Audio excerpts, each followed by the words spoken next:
Oke, bismillahirrahmanirrahim. Assalamualaikum warahmatullahi wabarakatuh. Baiklah anak-anakku sekalian, pada materi kita hari ini kita akan membahas tentang pengertian daripada jujur dan adil.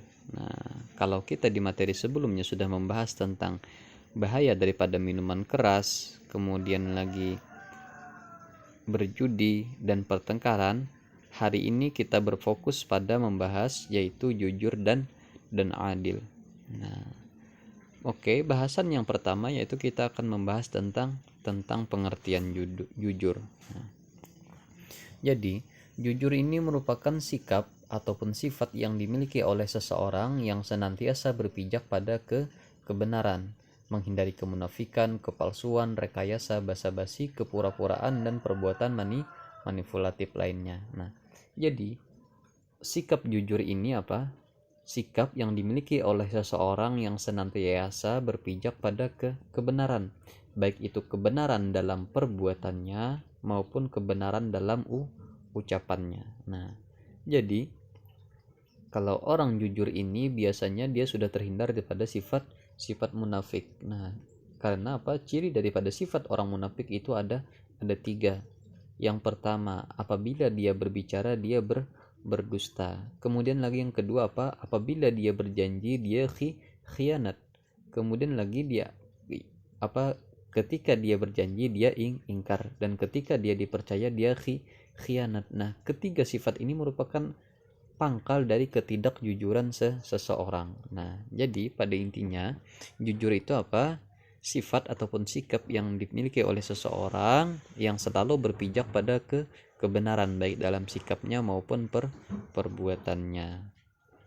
Kemudian dalil tentang sifat jujur itu ada di dalam hadis Nabi Muhammad SAW yang diriwayatkan oleh Ibnu Mas'ud radhiyallahu anhu. Apa hadisnya? Bismillahirrahmanirrahim. An Ibnu Mas'ud radhiyallahu anhu qala Rasulullah sallallahu alaihi wasallam. Artinya dari Ibnu Mas'ud radhiyallahu anhu berkata, telah bersabda Rasulullah sallallahu alaihi wasallam, "Alaikum bisidqi fa inna sidqa yahdi ilal birra wal birru." Nah, wajib atas kamu berlaku jujur karena sesungguhnya jujur itu membawa kepada kebaikan. Nah, wal birru yahdi ilal jannah, dan kebaikan itu membawa ke surga. Wa ma yazalur rajul yasduqu wa yataharra sidq. Nah, dan terus menerus seseorang berlaku jujur dan memilih kejujuran hatta yuktaba indallahi siddiqa, sehingga dicatat di sisi Allah sebagai orang yang jujur. Wa iyyakum wa kadhiba fa innal kadhiba yahdi ilal fujur.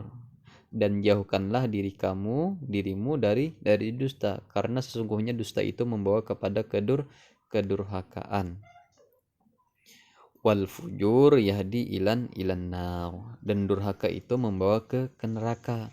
Wa ma yazalul abdu yakdzib, dan terus menerus seorang hamba itu berdusta, wa yataharral kadzib, dan memilih yang dusta, hatta yuktaba indallahi kadziban, sehingga dicatat di sisi Allah sebagai seorang pendusta. Nah, jadi orang yang jujur ini insya Allah akan dimasukkan oleh Allah ke dalam surga. Karena apa? Jujur tadi pangkal daripada kebaikan. Ketika seseorang jujur, maka dia akan benar dalam perkataannya, benar dalam perbuatannya, sehingga ketika benar keduanya tadi maka akan membawa kebaikan, dan kebaikan ini akan membawa seseorang ke dalam surga. Dan sebaliknya, ketika seseorang berdusta, itu naudzubillah akan membawa seseorang ke dalam neraka. Kenapa?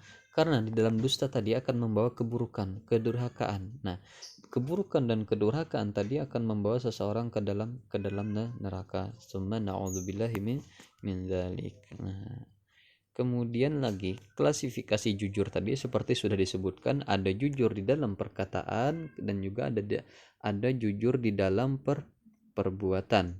Nah, jujur di dalam perkataan ini sikap seseorang yang selalu berkata benar, seperti sebuah kata mutiara qulil haq walau kana murran, katakanlah kebenaran walaupun itu pahit. Nah, karena ketika sesuatu itu dilandasi sebuah kebohongan, sedikit demi sedikit lambat laun akan ketahuan dan akan menjadi rusak. Nah, ketika kita berbohong, suatu kepercayaan kita bohongi, maka kebohongan itu akan hilang. Kepercayaan itu akan hilang. Kemudian lagi jujur dalam perkataan, tidak mengurangi informasi yang kita terima, dan juga tidak menambah. Nah, karena ketika suatu informasi kita kurangi ataupun kita tambah, itu bisa menjadi sebuah adu domba. Nah, seperti itu. Kemudian lagi jujur dalam perkataan, menghindari sifat munafik dan manipulatif. Nah, kemudian lagi jujur dalam perbuatan, yaitu sikap seseorang yang selalu sesuai antara perkataan dan perbuatannya. Nah, contoh, ketika seseorang berkata A, maka perbuatannya juga mencerminkan A tadi. Ketika seseorang berkata B, maka perbuatannya akan mencerminkan seperti B tadi. Contoh jujurnya seseorang, apa katanya? Aku berjanji akan sholat 5 waktu. Nah, perbuatannya itu mencerminkan mencerminkan dia selalu sholat 5 waktu. Maka ini kejujuran terhadap dirinya sendiri, bahwasanya dia telah berjanji untuk mengerjakan sholat 5 waktu, dan bukti kejujurannya itu perbuatannya selalu sholat 5 waktu. Nah, itu adalah tentang jujur. Sekarang lagi adalah tentang adil.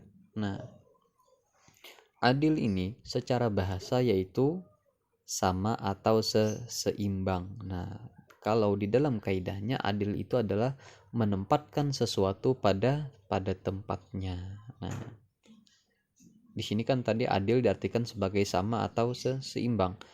Adil dalam arti sama yaitu membagi sama banyak, atau memberikan hak yang sama kepada orang atau kelompok sesuai dengan kesamaan keahliannya. Sebagai contoh, adil di dalam memberikan gaji kepada karyawan yang mempunyai keahlian dan tanggung jawab yang sama. Nah, contoh di sekolahan itu ada kepala sekolah, ada wali kelas, ada guru. Nah, kepala sekolah dengan guru itu beda gajinya. Jadi yang sama itu adilnya adalah antara kepala sekolah dengan kepala sekolah yang lain itu gajinya sama. Antara guru mata pelajaran agama dengan mata pelajaran yang biasa gajinya juga sama. Nah, itu adalah adil. Jadi adil di dalam arti sama itu adalah memberikan hak yang sama kepada seseorang ataupun kelompok sesuai dengan kesamaan keahliannya. Nah, kemudian lagi adil dalam arti seimbang yaitu memberikan hak yang seimbang atau memberikan sesuai dengan tingkat kebutuhan. Contoh nih, seorang ayah memiliki 2 orang anak. Yang pertama anaknya usia MI, yang kedua anaknya usia kuliah. Maka uang saku yang diberikan yaitu sesuai tingkat kebutuhannya. Tidak mungkin anak yang MI tadi diberikan uang 50.000 dan anak yang kuliah tadi juga diberikan uang 50.000. Nah, ini mengartikan adil dalam bentuk sama namun tidak seimbang. Karena tidak sesuai kebutuhannya. Kalau anak MI misalnya diberi 10.000 dan anak yang kuliah tadi diberikan uang 30 ataupun 20.000, itu sudah seimbang. Karena kebutuhan anak MI dia tidak memerlukan misalnya uang saku untuk bensin. Nah, sedangkan anak yang kuliah tadi karena dia punya motor misalnya, kebutuhannya pertama membeli minyak, kedua untuk jajan dia, ketiga untuk keperluan memprint makalah dan lain sebagainya. Sedangkan anak MI tadi tidak ada keperluan untuk membeli bensin, tidak ada keperluan untuk memprint dan lain sebagainya, sehingga uang saku yang diberikan itu sesuai kebutuhan dari anak-anaknya. Nah, itu adalah definisi adil dalam bentuk seimbang. Nah, kemudian ayat Al-Quran yang menyatakan tentang adil itu terdapat di dalam surah Al-Maidah ayat 8. Bunyinya, Bismillahirrahmanirrahim. Ya ayyuhalladzina amanu kunu qawwamina lillahi syuhada'a bil qist.